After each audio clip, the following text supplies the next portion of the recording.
Good arrival, everyone. We're going to get going. Feel free to still grab your snacks in the back. No worries. I understand it's important to have nourishment. And let's get started. So, as I said, good arrival, everyone. I am delighted to welcome you to the 6th annual Fritzi Weitzmann Owens Memorial Lecture, produced by the Of Many Institute for Multi-Faith Leadership through the Center for Global Spiritual Life. This is our first lecture in this series since 2019, which was the last time we gathered in this way before the devastating onslaught of the pandemic. It truly is a blessing to be here in community with each of you tonight. Right now, our world is in horrific and heartbreaking turmoil, and many of us are unsure how to help our democracy move forward in a way that affirms our equal belonging. Each of us live this life within our own bodies and perceive the world through those bodies, which means our perspectives, our experiences, and our understandings will be different, even conflicting. Tonight, the Of Many Institute for Multi-Faith Leadership invites you to join us and ponder with curiosity, compassion, and candor our individual and collective contributions and roles in shaping our shared future. Please join me for a moment of silence for personal reflection and tribute to your individual experience. I also ask that we take a moment to acknowledge our ancestors and the land in which we gather, that of the Lenape people.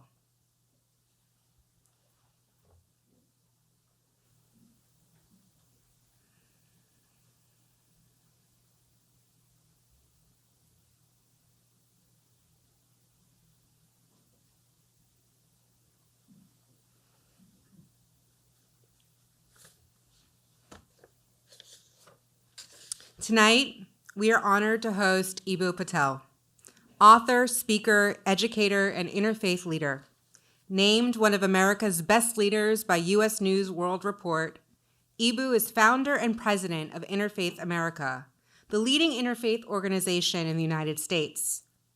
Under his leadership, Interfaith America has worked with governments, universities, private companies, and civic organizations to make faith a bridge of cooperation rather than a barrier of division.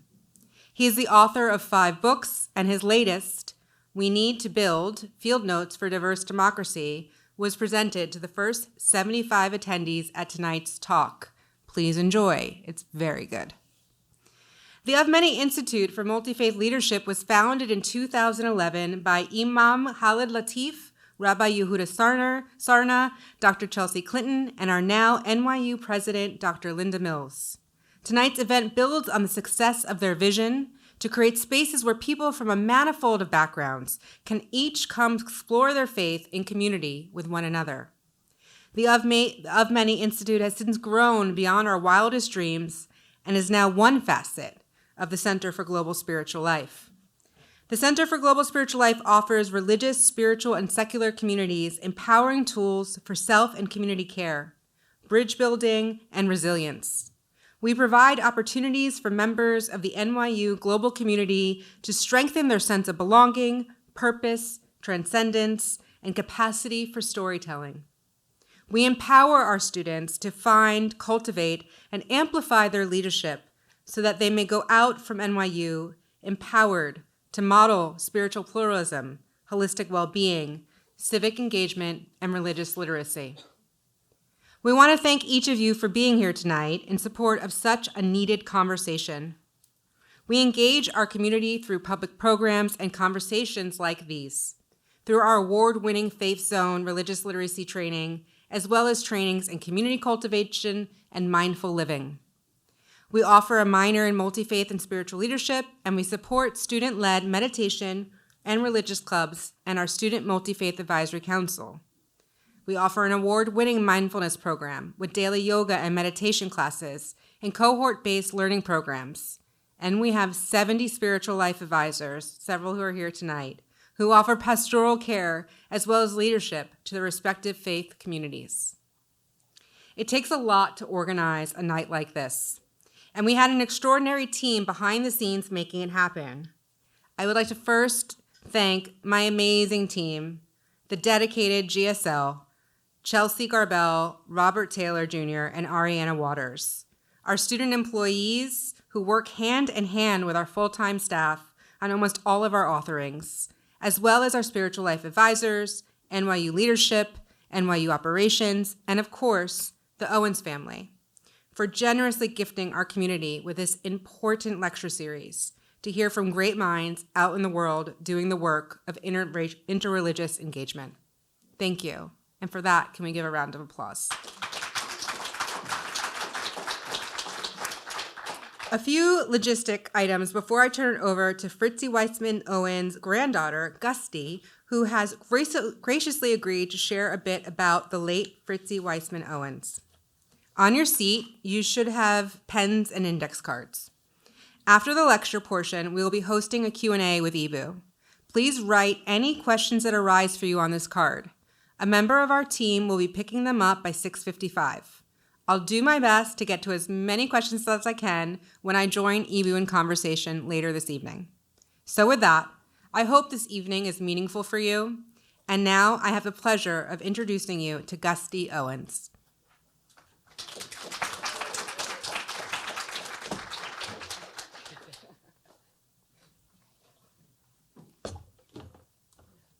Wonderful. Thank you so much, Melissa, for the introduction and your thoughtful opening remarks. It was really wonderful to hear from you, and I'm really grateful to Of Many and the Center for Global Spiritual Life for having this event and bringing us all together. And my first ever internship was actually at the Center for Global Spiritual Life, so it has a very special place in my heart. And I want to really welcome you all to the Fritzi Weitzmann Owens Memorial Lecture. My grandmother actually would have been turning 100 this year, so it feels really wonderful to celebrate her life with you all in this way. My family is so honored to be here with you all, and there are a lot of different ways to honor someone's legacy, and I'm really grateful that coming together, learning, and being in community is one of the ways that we're able to honor my grandmother's legacy. When my grandmother was 14, she and a dozen of her relatives were able to safely flee Nazi-controlled Austria because of the help of the Muslim king of Albania at the time. This instilled in her very early on an appreciation and an interest in the importance of multi-faith, and that really carried throughout her life. When she arrived in New York City, she enrolled in a technical high school and always was really interested in going to college, but wasn't able to for a variety of reasons. But she always was really interested in education and put tremendous importance on it in our family. She instead went to work in the family photo studio, which she also loved because she really loved the arts. And through that tremendous value that she placed in education, she was really a lifelong learner, whether it was through the arts, through religion, through ensuring that her children and grandchildren always had access to the best quality education possible. And most importantly for tonight's conversation, she really valued education just through conversation. And oftentimes an anchor of that was food, whether it was cooking traditional family recipes or coming together for a Jewish holiday. That conversation and exchange of ideas, especially with young people, was really important to her and really brought her a lot of joy. And just in the context of her legacy, I hesitate that saying that interfaith is more important now more than ever, because that was true last year and it'll be true next year too. But in that vein, I'm really grateful that you're all here for tonight's program. And I'm really excited to welcome tonight's speaker, the founder and president of Interfaith America, Eboo Patel, someone that my family has really enjoyed following over the years. I distinctly remember about 20 copies of Acts of Faith being in my dining room and my family handing them out to guests if we already hadn't put them on to his work previously. So with that, I'm really excited to welcome Eboo Patel.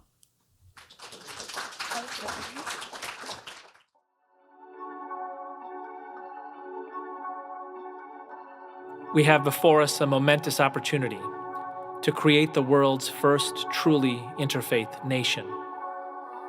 We need to build American Medina, a city on a hill made holy by the wideness of its welcome, the strength of its bonds. Look at it shining. The Catholic university where Muslim immigrants learn, the Jewish hospital where Hindu babies are born. The eyes of the world are upon you.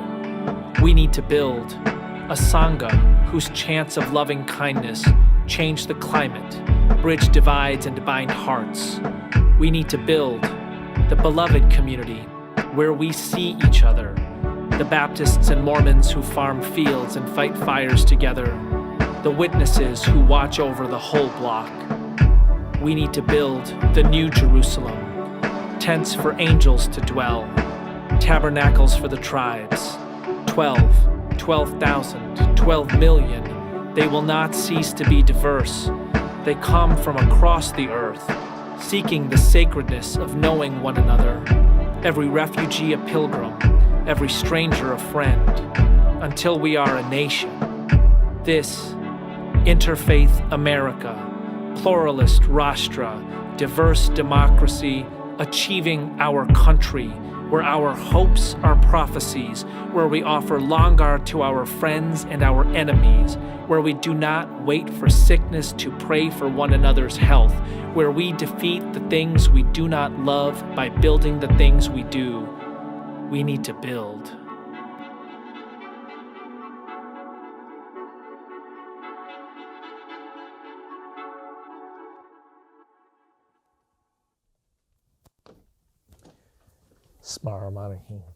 Evening, everyone. Thank you for coming tonight.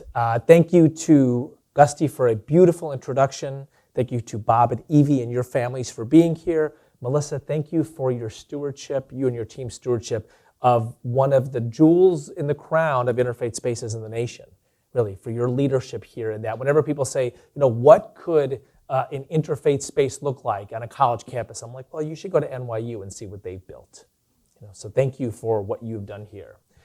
So it is inspiring and daunting to know that Fritzi Owens would have been 100 years old this year.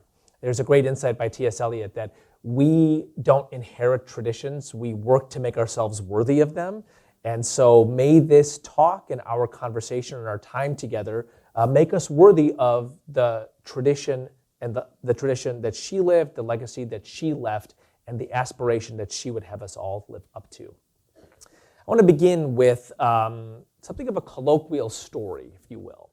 So when I was a junior in high school, this is probably 1991, 1992, my mom asked a question that made my life considerably more delicious. She said, "Would you like to have turkey for Thanksgiving or biryani this year?" I mean, anybody ever had biryani? The answer to that is obvious, right? And there's a deep logic to my mom's thinking. So don't get me wrong, the turkey is a wonderful bird. It's a perfectly nice fowl, if you will. But as far as a dish goes, I mean, it can be improved upon, let us say. My mom's thinking to herself, we Muslims from South Asia, we have a feast food. We have a celebration food. And Thanksgiving is a feast and a celebration. So why wouldn't we prepare the far tastier celebration food of our culture for the feast day of the nation in which we live? Thank you. And we had biryani. This is Glen Ellen, Illinois in the early 1990s. Can you guess how many people at Glenbard South High School I told that my family was having biryani for Thanksgiving instead of turkey? Anybody want to venture a guess? 0. So now here's what's interesting. My friends, people I'm still close to today, included a South Indian Hindu, a Cuban Jew, a Mormon, a Catholic, a Lutheran, a Nigerian evangelical. I promise you, turkey was not the main dish at everybody's Thanksgiving. My South Indian Hindu friend's family was vegetarian. None of us talked about the distinctive religious and ethnic foods we were having on an American feast day.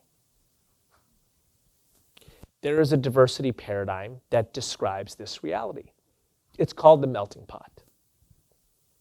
The idea is that we should all melt our distinctiveness into the same general goo. Everybody's heard of this diversity paradigm. I grew up in the 80s and 90s. This is the paradigm that I grew up with. For those of you who were born and raised in the 21st century, this is ancient history to a lot of you. In all honesty, you grew up with a different diversity paradigm. But for those of us whose formative years were in the late 20th century, you could have biryani at home, you just didn't talk about it at school. At school, you just did what everybody else did. You ate what they ate, you wore what they wore, you listened to what they listened to. That's the melting pot. Let me tell you something. The melting pot was a step forward for 1907. And I'm being serious when I say that, right? That's when the term was invented. It's the title of a play by a guy named Israel Zangwill, who is a refugee from Russia, a Jewish refugee from Russia, and who witnesses back in Russia very ugly pogroms against minorities. And he comes here and he says, you know what? We don't bring our conflicts here. It's actually a really important thing to consider. Conflicts elsewhere should not pattern relationships here. The problem with that is, should we not bring something of our identity? Should we not be proud of our distinctiveness? So the melting pot is a step forward if the alternative is conflict between identity groups. And by the way, what happens not long after 1907? World War I in Europe, right? Tens of millions of people die in ethno-national conflicts. The United States has a lot of ugliness in the early 21st century, but not that level of conflict. The melting pot is a step forward for that period in time. But for our period, we need a different metaphor. And what I want to suggest is the way we think about American democracy is it's a potluck. Could it save our democracy? Let's discuss. But let's talk for a moment about what a potluck is. Okay? This is, again, extremely familiar, but I actually think the best metaphors and the best symbols are extremely familiar. The big idea of a potluck is that you want to gather a diverse array of people and invite them to bring a dish that is distinctive to their identity and household to a common space. And in that common space, things work best if there are interesting creative combinations between those dishes and enriching conversations between diverse people. So everything I'm describing is super straightforward, super colloquial, super familiar, and totally magic. This is the everyday magic of American civic life. Let's break this down. Number one, everybody is a contributor. Have you, by the way, hands up in here, you've been to a potluck, you brought a dish. Okay, keep your hands up if you've hosted a potluck. Okay, so has anybody ever said to anybody, if you've hosted a potluck, hey, I know that you are too marginalized to bring a dish? A totally serious question. Has anybody ever said that? Everybody else can bring a dish. You are too oppressed to bring a dish. No. Right? The assumption is everybody can bring a dish. Everybody is a contributor. Everybody's going to enrich this space. Now, people are aware that it's easier for some folks than others. If you have a really nice house with a nice kitchen, it's going to be easier. If you have a nice car that you can bring that food in, it's going to be easier. There are barriers to some people's contributions. We realize that. But the barriers don't define people. The contributions define people. So that's the first thing. The assumption in a potluck is that everybody is a contributor. By the way, you don't have a kitchen, you show up early and you help clean the space before other people come. Everybody knows they have to contribute. Part one. Part two, as much as I like biryani, and for whoever has not had it, I highly suggest it, I don't want a potluck of all biryani. And as much as you might like hummus or falafel or munsaf or hamburgers or whatever, you don't want a potluck with just that kind of food. A potluck is the most delicious, the most wonderful, the most beautiful if there's a diverse array of food that shows up. If you have a wide variety of contributors. Everybody knows that. Everybody knows that, right? And here's the third thing. You don't actually just want there to be an array of food. You want people to kind of mix the food together. There's nothing better at a potluck than to hear somebody say, oh my gosh, I never knew how awesome this crusty bread recipe from Eastern Europe would go with this spicy dip from the Middle East. I never knew. And you know what we call that? America. We call that a space where people from the four corners of the earth, praying in different ways, speaking in different languages, bringing their dishes from their identities, come to a single space and build out of it a community. That's called America. Where else do you get this very interesting combination of people, each invited to bring their dish to the table? Where else do you get those cool combinations? There are kosher Chinese restaurants in New York. How awesome is that? They don't even know it's magical. They just think it's normal, right? They just think it's normal. There are Korean tacos in Chicago. They don't even know it's magical. They just think it's normal. People come here and they bring their dishes to the table, and those dishes are in beautiful and creative interaction. And those people are in enriching conversation. One of the great thinkers of diversity, of diverse democracy, is a guy named John Courtney Murray, a Jesuit scholar, early 20th century. And you know what his definition of civilization is? Civilization, like there is no wider kind of entity than a civilization. It's wider than a community, it's wider than a nation, right? Civilization. There's Islamic civilization, there's Chinese civilization, et cetera, et cetera. It says the definition of civilization is easy. It's people living and talking together. That's the definition of civilization. What do you do at a potluck? That's living and talking together. That's living and talking together. What else makes a potluck special? No mayor, no general, no president, no governor can command you to do it. It is the ultimate civic form.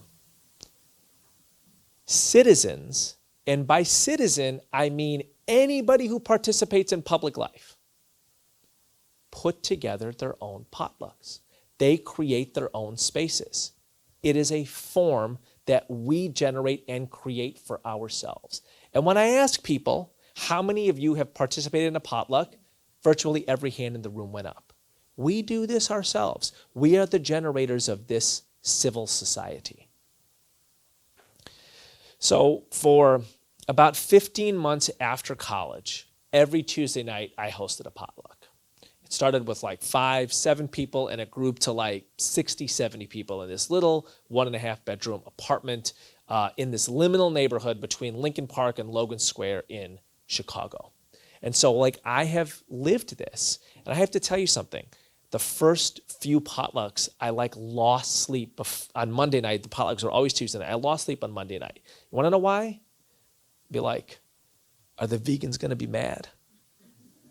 Seriously, right? Like something could go wrong. And just think about the million things that could go wrong in a potluck. And you know what's kind of wild? It almost never does. It's possible someone could bring poison. It's true. It's possible. Almost never happens, right? Totally possible that a group of vegans could show up. By the way, like, you know, I come out of like hippie world, you know, like kind of pacifist Grateful Dead world, and vegans all over my world, you know. Possible they could show up and be like, I am offended by even the presence of chicken salad at this potluck. Never happened. It's possible that Muslims and Jews could show up and be like, somebody brought bacon? I can't be here. But you know what actually happens? People ask, hey, who's coming to this potluck? Because I am going to bring a dish from my identity that is respectful of their identities. So if Muslims and Jews are coming, maybe you bring turkey bacon. If vegans are coming, maybe you do the vegan version of your dish. If you know that there's going to be people with allergies to a variety of things, you carefully label your food. Again, no mayor, no president, no general, no governor requires you to do it. We just do it ourselves. We just do it ourselves. So why is this so important? Because the potluck is actually a metaphor not just for diversity, which is obvious, right? I mean, how cool would it be if me and my little ethnic group of friends, this South Indian Hindu, all have names. I'm going to name them. It's like 20 years, past high school. I can name them. Karthik, my South Indian Hindu friend. Hej, my Nigerian evangelical friend. Ariel, my Cuban Jewish friend. If all of us talked about the interesting ethnic, national, religious food on our table at Thanksgiving, and we had a potluck of it, and we were respectful of the other people's identities, right? So you didn't bring pork or meat because there's going to be Jews, Hindus, and Muslims there. You figured something else out. So I'll tell you something. It's a pretty good way to build a society. And it's not a bad description of America, because a huge part of our society is generated by our citizens. And I want to say again, my definition of citizen is Aristotelian. It is people who participate in public life. It's got nothing to do with your papers. I could care less, honestly. People who participate in public life. Our society, America, has been built by us. Our 2,600 universities, half of them have been built by identity communities. Even the ones built by the state or funded by the state were built by the civic identity communities in that geography. Our hospitals, many of them built by identity communities. Our K through 12 schools, our social service agencies, many of them built by identity communities. It is people bringing their dish to the potluck in the form of a university. What do you think Notre Dame is? What do you think Georgetown is? What do you think Columbia is? What do you think NYU is? It is a dish brought to the potluck by an identity community. And it is the pillar of a civilization. The pillar of a civilization. This is how a diverse democracy operates. People build institutions out of the inspiration of their identity that serve everybody. I have a very personal story of this. I bet you do too. I am in this country because a university founded by French Catholic priests in 1842, at a time of deep and ugly anti-Catholicism.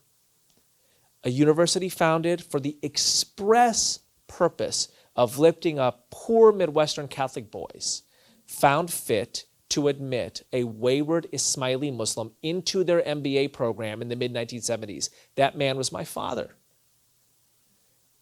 My father is not a particularly ritualistic Muslim, but when he goes to the grotto at Notre Dame University before a football game, he cups his hands in prayer and says the Fatiha from the Quran. He is perfectly aware that it was the faith of those French Catholic priests that gave rise to a university, and it was the interpretation of that faith by people in the mid-late 20th century, principally Father Ted Hesburgh, that invited him to come to that place. Notre Dame is a dish of the American potluck. And what's interesting is that within that single dish, there is diversity. And this is one of the most remarkable features of American civil society. the Inner City Muslim Action Network on the southwest side of Chicago, for my money, the most impressive Muslim organization in the nation. If you go there on a Tuesday afternoon, the people in the health clinic will be people of one ethnic identity. The people in the arts program will be people of another ethnic identity. People in the community organizing training will be people of a third ethnic identity. And the people who started the organization and lead it and fund it, Muslims. And very few of the people who are beneficiaries of the program are Muslim.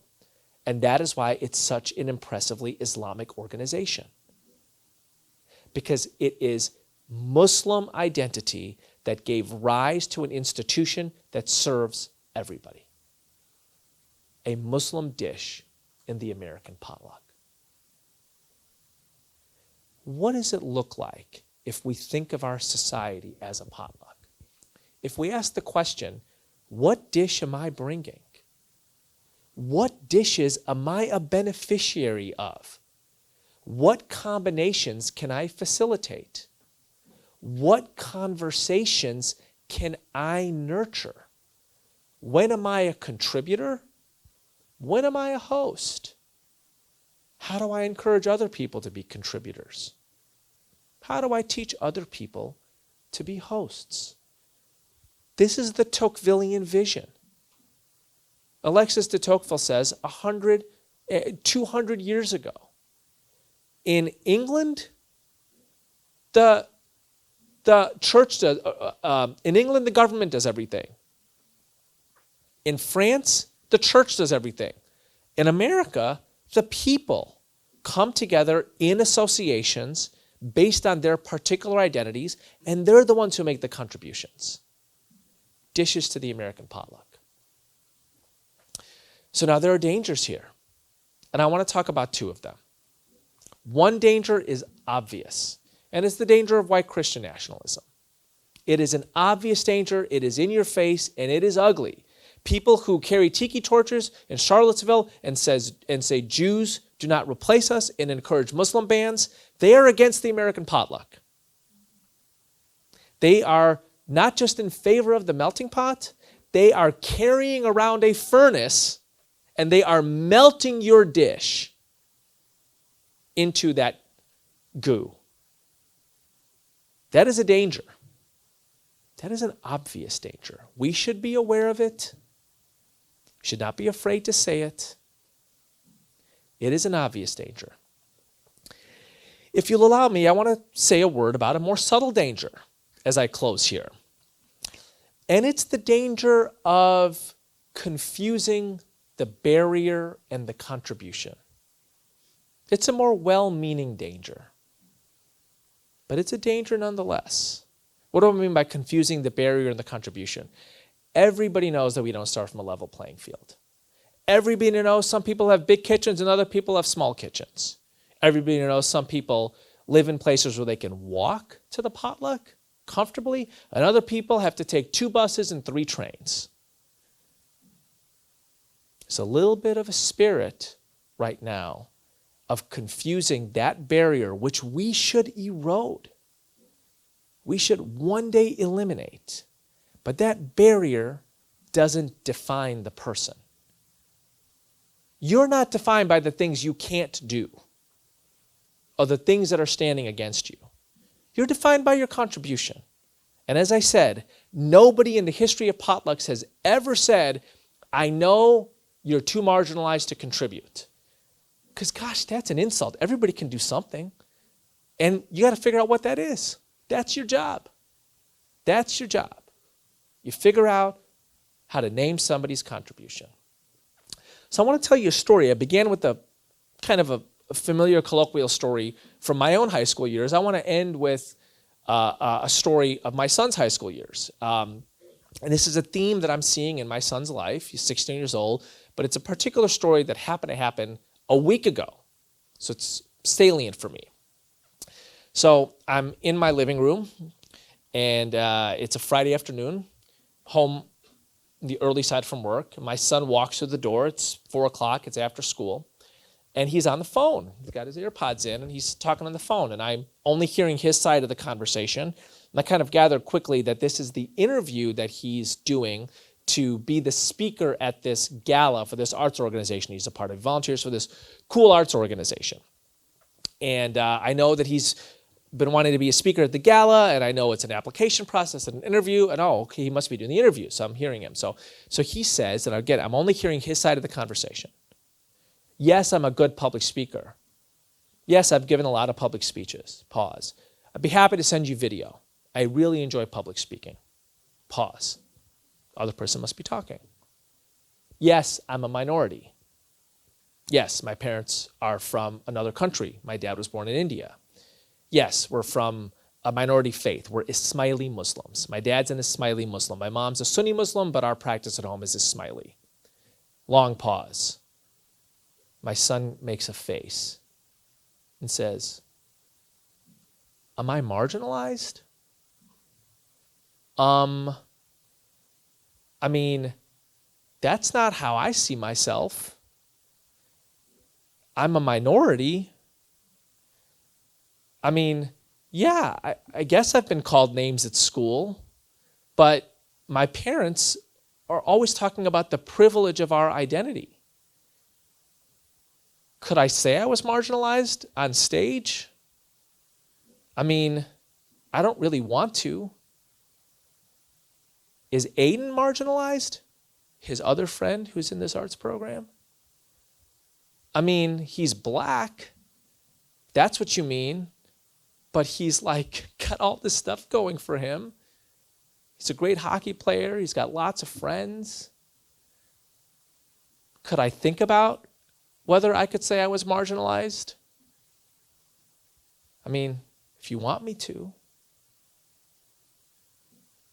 And then he hangs up the phone and he looks at me and he's like, that's not the first time that's happened.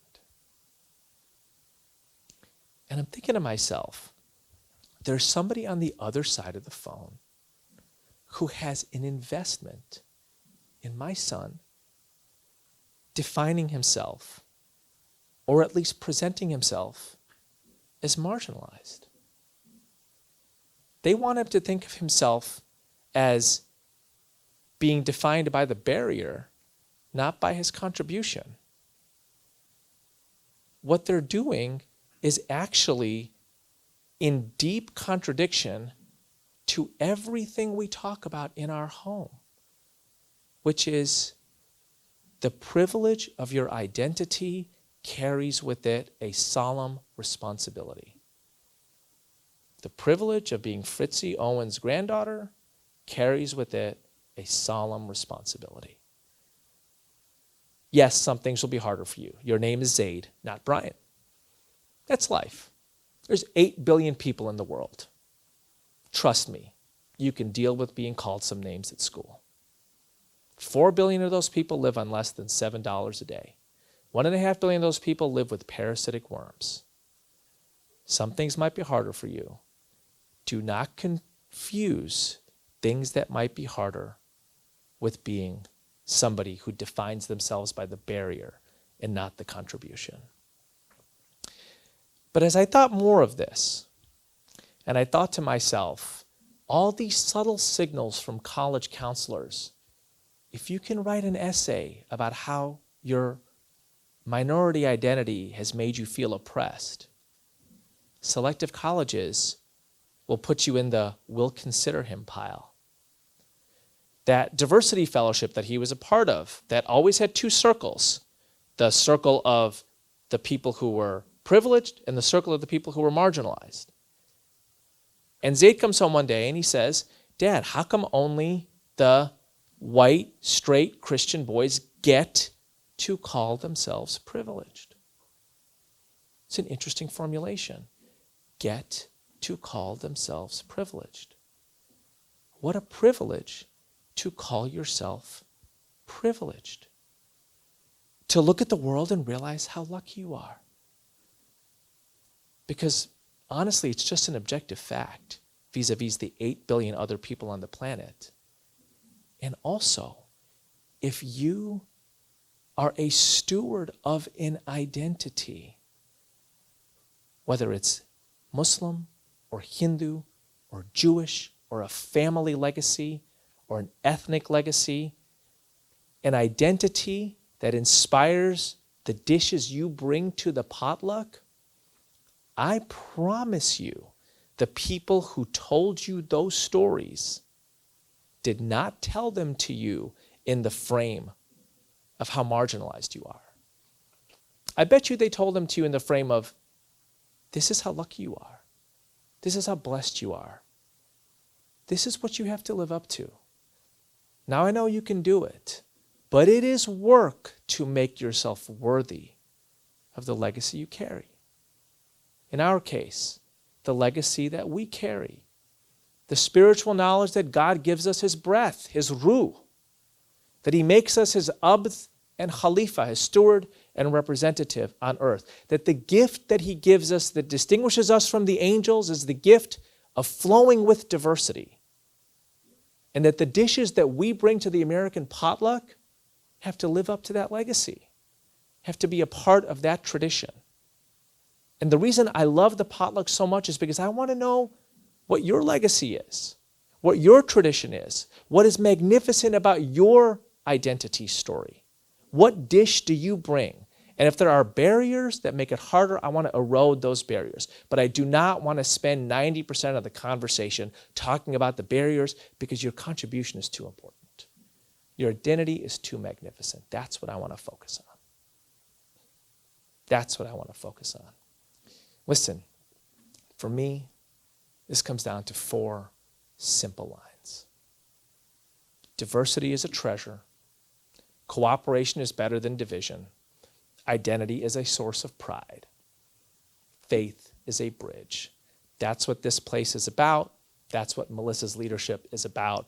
That's what the Owens Lecture is about. Thank you for being here tonight.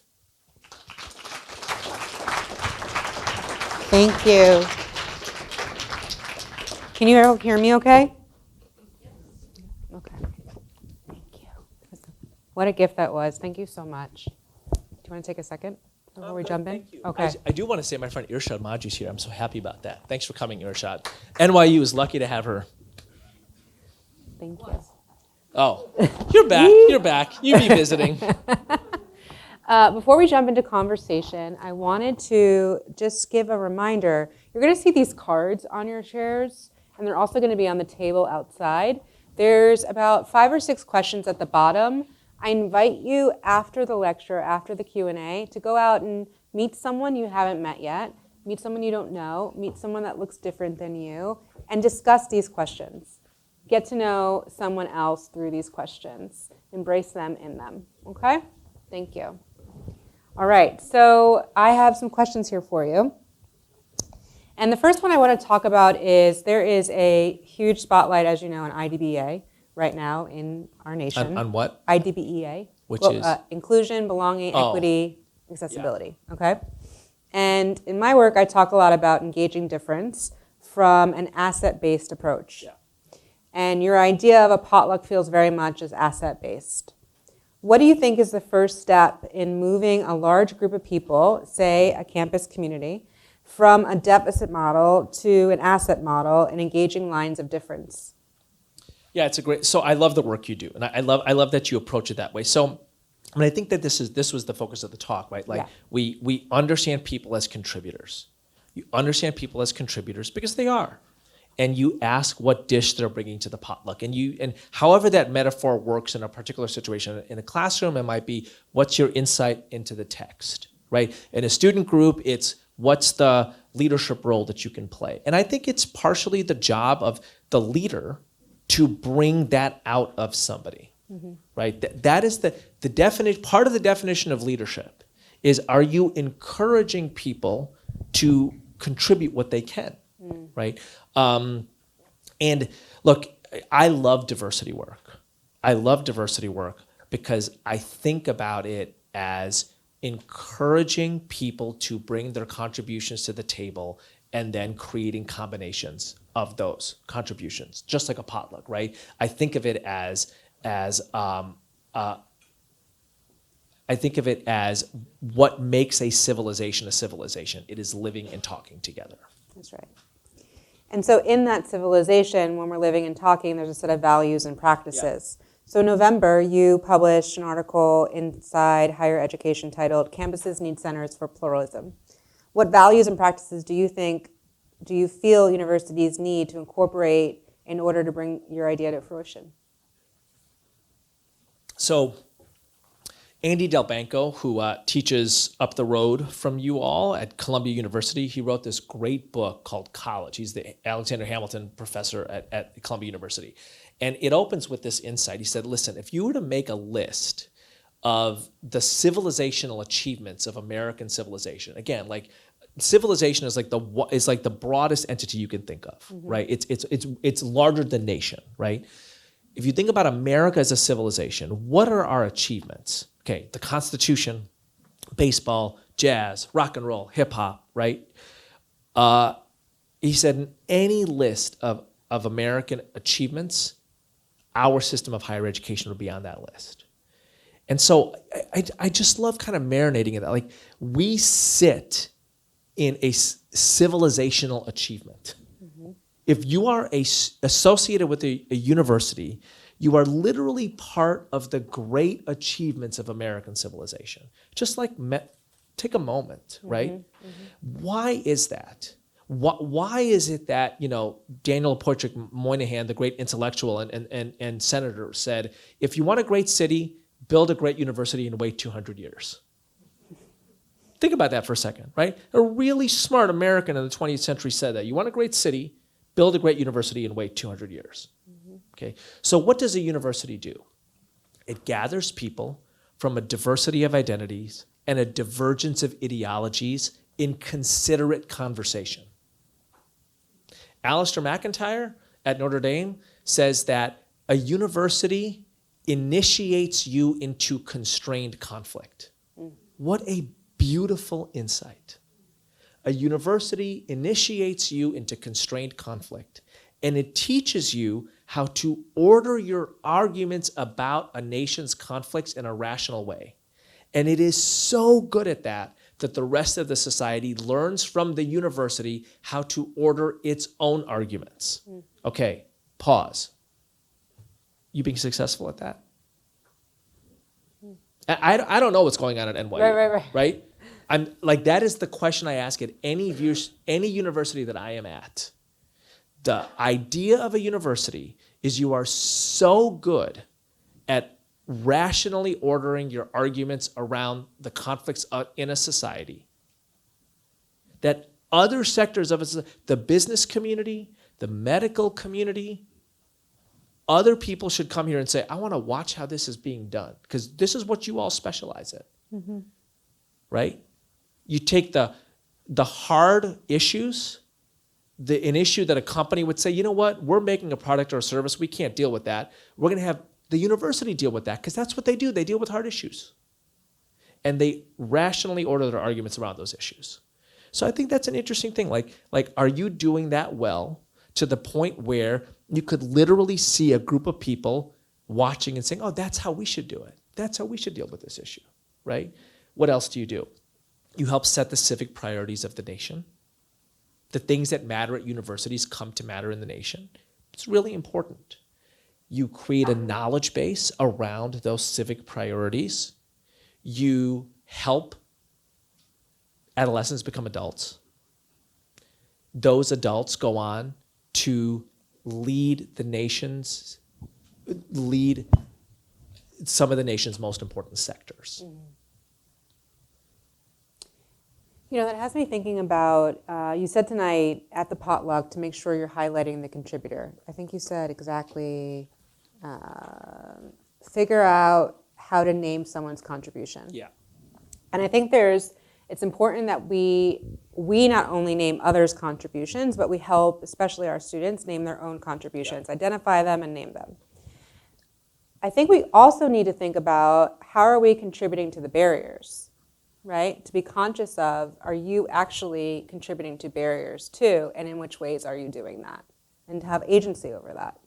And in your podcast episode, which inspired this whole night, you asked some of your guests about the barriers that they've faced to participating in our national potluck. I'm curious if you're willing to answer this. Would you share a time that you contributed to building a barrier for someone else? What did you learn from that experience, and how did you shift it? How did you shift your perspective and influence the work for the better? Yeah. So you shared these questions with me beforehand, and this is an especially challenging one. Yes. It's a hugely challenging one. So on a personal level, like at my 20th high school reunion, I literally walked up to a couple people and I said, you may or may not remember this, but I was a jerk to you at this point, like in 7th grade, and I'm sorry about that, right? So that's a very small thing, but like, the older I get, the more I'm like, you know what? Like Jeff Bezos once said, like, honestly, there are lots of times when being kind is better than being smart, and there were times when I wasn't kind. And those times I say this to my kids all the time. I'm like, you will remember the times when you were unkind to people, and don't do it, right? So I want to say that's just being human, okay? But I want to say a second thing, which I think is a part of all of our lives, and I don't have a good answer to this. I think this is a really challenging one. So if you go to a selective 4-year residential university and you join the knowledge class, our world is eating the previous economy. We're eating it, right? So your job as part of the knowledge class is to take a factory that 1,000 people worked in 1980 and make it a place that can produce 3 times the amount of goods with 10 people rather than 1,000. That's your job. So what happens to those other 990 people? You're on to the next factory to slim down from 1,000 to 10. Right? By the way, this is I am implicated in that. This is not like the other people, right? Like if you are part of the knowledge economy, this is what you do. This is what we do. And I think how we think about that is really important, right? And like, if I was a university president, how I would begin my address to the first year class. You are amongst the most privileged people in human history. That would be my first line. And that's not a scold. I'm not scolding you. It's just a fact. That's just a fact. Okay? Forget that you're amongst the most privileged people right now, right? So just give you some numbers. The percentage of people in the United States who are college graduates, roughly 35%. So if you have a degree from a 4-year university, you're in the magic upper third of American society. There's roughly 2,600 colleges and universities in the United States. Roughly 10% are selective. Okay. So if you have a degree from one of the 260 selective universities in America, you're in the upper 10% of the upper 40%. So what rank is NYU? So if you go to NYU, you're in the upper 1%. It's about the extent of my math right there. You're in the upper 1% of the upper 35%. It's just a fact. You're amongst the most privileged people in the nation right now and in human history. Okay, that's not a scold. Here's the question. How are you going to prepare yourself over the next 4 years to be as much use as possible to this society? In Islamic terms, to be Rahmatul Alameen, a special mercy upon all the worlds. What are you going to do to live into that? And what a gift, right? I don't want my sons, I don't want myself, I don't want you to feel bad about being privileged. I want you to be like, alhamdulillah, I'm privileged. Okay, I have the opportunity to be of service in a way that other people don't. That's not a burden, right? There's like all this wind at my back, but I got to make myself worthy of that. I got work to do.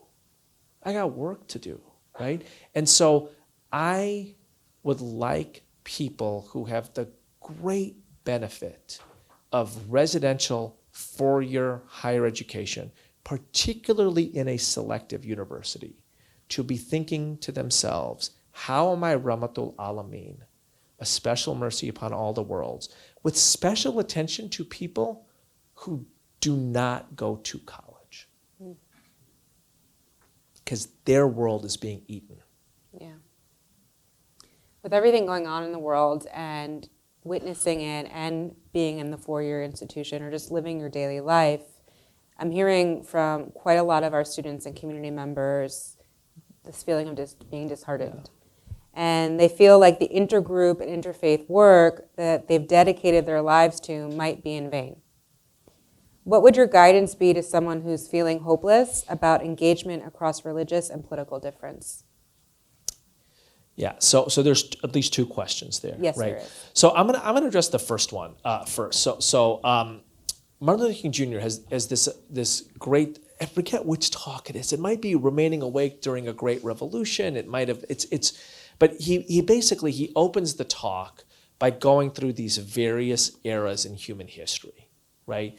And I think it starts with the Egyptians, and it goes to the Greeks, and it goes to Romans in the time of Jesus, and it goes to the Enlightenment, and it goes to the European founding era of 1776, and it goes to the Civil War, and he goes through all of it, and he's telling a positive story, right? All of these are kind of kairos moments in human history. And then he says, but if I had a choice, if I was standing before God, and I had a choice of what era to live in, it would be this era, the era that I am living in, because it is the era in which I have the clearest sightlines to have an impact. And I just found that so powerful. Because, boy, he was living in a roiling era, right? It's not like we knew where the civil rights movement was going to end up. It's not like that story was written and we knew it was going to be positive. You know, it was the middle of the Vietnam War. It was really, really tough, right? Yeah. But I love this. I love the arc of that story. Here are all these eras in human history. And I wouldn't actually go back to the time of Socrates and Aristotle and Plato, even though King says, I would have loved to have been in those discussions, right? And I would have loved to have been around the table with Jesus. And I would have loved to have been with Voltaire and Rousseau and John Locke and the Enlightenment. I would have loved all of that, right? But I'm glad I was born now so I can have my impact now, right? So again, this goes back to the idea of, what if you thought of yourself as one of the most privileged people in human history? And part of the privilege is you are here now. I wonder what Dr. King would brought to the potluck for dinner, right? And also I think about his relationship to Thich Nhat Hanh.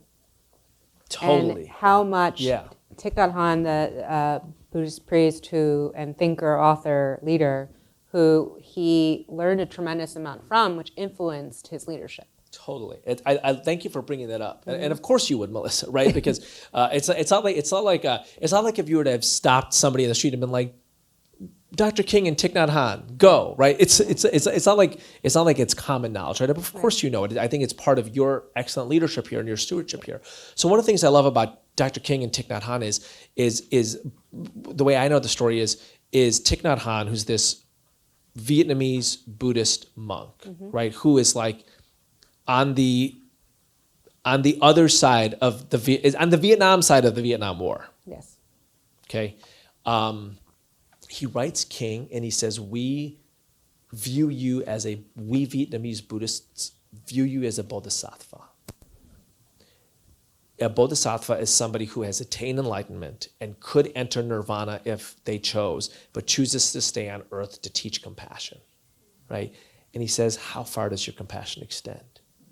And he's not asking it as a scold, right? So one of the things I love about it's not a scold. It's like an invitation. That's right. It's like a call up, right? And some of the invitations are the hardest questions to answer, or the hardest calls to answer, or the hardest things to hear are the greatest invitations. Yeah, right. Like, hey, it's like I watch. It's not when the basketball coach makes my son run for doing something wrong that my son gets upset. It's when the basketball coach says, you could be here, right? This is the kind of point guard you could be. That's when my son it gets anxious.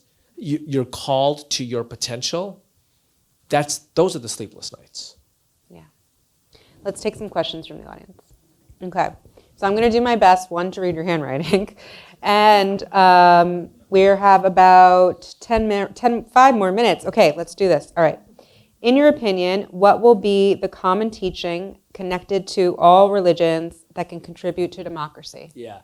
So I love it. So thank you for asking that question, in part because I wish I'd said these couple sentences in my talk, but I get to say them now. So virtually every civic contribution that I spoke of was a religious contribution. Notre Dame University, right? The Inner City Muslim Action Network, the Jewish hospital in Louisville. And it's not because I have a preference for religious contributions. It's because that's actually what makes up our civil society. Right? And so here's the thought exercise I want you to think about for a moment. Imagine if every institution founded by a faith community disappeared overnight. In New York City, what would be gone? Columbia would be gone, founded by Presbyterians, right? Was NYU founded by a faith community? No. Okay. One of the handful of, right. But by the way, the people at Columbia don't know that it was founded by Presbyterians, right?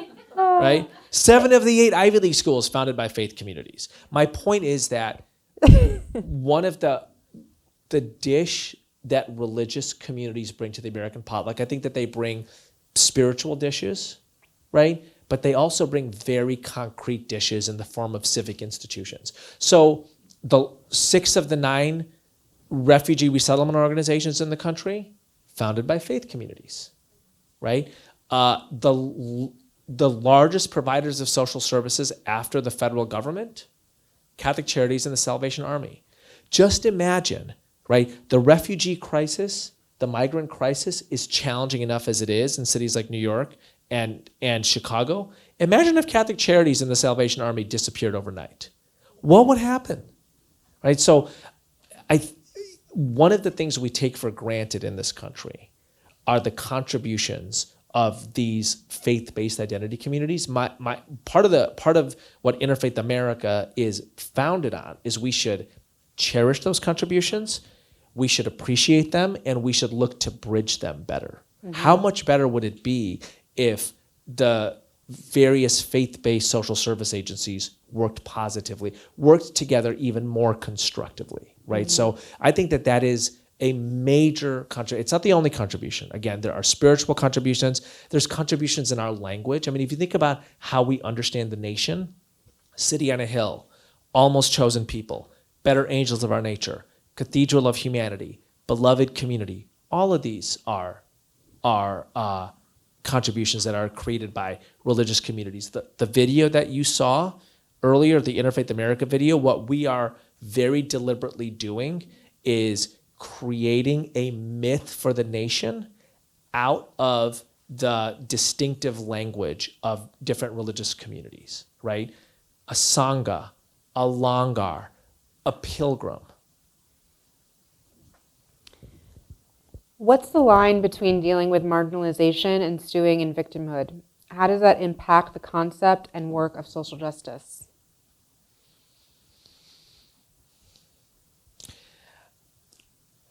Look, I'm going to say it again. There are 8 billion people in the world. 8 billion people. And I want you to just think for a moment. Again, this is not a scold. It's just like a window. I just want you to think for a moment, right?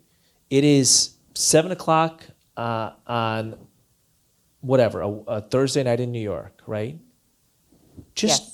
Where are the other 7.9 billion people in the world right now? What's the kind of space they're in? Does it have indoor plumbing? Does it have refrigeration? Does it have catered food in the back? I think that part of how we understand ourselves, the term marginalization is a term with a reference point. It's a relative term, right? If you think about the world as 8 billion people, my wild guess is that almost all of us are closer to the center than the margins. I am not scolding you. I am inviting you, right? What if you thought of yourself as closer to the center than the margins? What if you thought of yourself as someone principally with privilege and responsibility? Actually, what a beautiful way to think of yourself. What a magnificent thing to think. What can I give to the world? How magnificent. Virtually every religious tradition invests that idea in people. You are made with a special worthiness, and you have a special responsibility. If your material conditions match that spiritual idea, alhamdulillah, praise be to God. Probably most of ours do. I don't know everybody's individual story, right? But it is probably the case that relative to the rest of the world, those 8 billion people, our material conditions are closer to the idea of abundance than scarcity relative to the rest of the world. Alhamdulillah. This is not eat your broccoli. The people on the other side of the world are starving. This is, how amazing is it to be somebody who can wake up in the morning and think to themselves, what do I give today? How amazing. You know, it's making me think about one of my teachers, Reverend Angel Kyoto Williams. Often talks, wonderful person, often talks about we continually, when we return to ourselves, we remember what is. And when we can remember what is, we know our innate truth, not what the society says of us. So what the society may say of me as a black woman, you know, yada, yada, yada, la, la, la, but my remembrance of my innate truth does not have to match what that is, even in this body that I live in every day. And I find that that's a lot of what you're saying here, is that out there may say this, but inside, and what I know to be true, I actually have, this is who I am in the image of what I believe God to be, or what I believe my faith is. And so I find that when you can be with what is, you're able to have some more freedom in that, and to move around in the world. I think what we're doing here is we're stacking wisdom, right? Because that is like a deep sense of self-knowing. Yeah. And then there is what a tradition might teach, which Right. again is almost always the idea of a special worthiness and a special responsibility, whether that is you have the last prophet, or Jesus died for your sins, or you have the vicar of Christ on earth who is your guide, or you were chosen. All of these are ideas of a special worthiness and a special responsibility. And then there's also the reality of the other 8 billion people in the world and how they live. That's right. Right. So all, this is a stack, but I think the stack has a very similar message, and it's a similar invitation. Mm-hmm.